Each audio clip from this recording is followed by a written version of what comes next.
Нурситова Ахжана, ученица 9 А класса средней школы номер 13. Абай Кунанбаев «Лето». Лето, солнечная пора, в Турцию шелковых трава степь, от душистых цветов пестра, к полноводной реке Аур. На кочевье пришел с утра, слышно ржание коней в траве, как в лесу их найдешь не вдруг. Чашка дышащих кобылиц воду с криком загнал пастух. Бьют хвостами они себя, отгоняют докучный мух. К матерям же ребята они, или скачут, резвясь вокруг. Стаи уток и лебедей осеняют крыльями лоб. Ставят девушки юрты и смех на лукавых губах подруг. Четких, плавных движений ритм и металлей белых лук.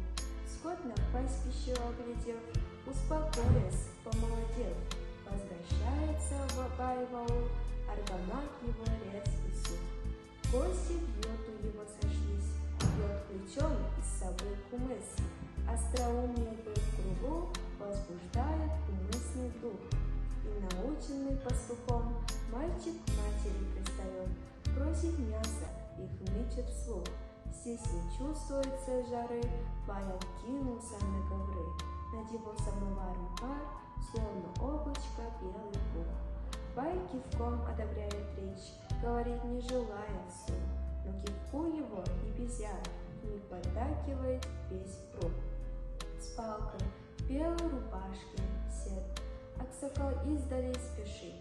Он кричит: повернись, стада, сторонись, не пыли, пастух.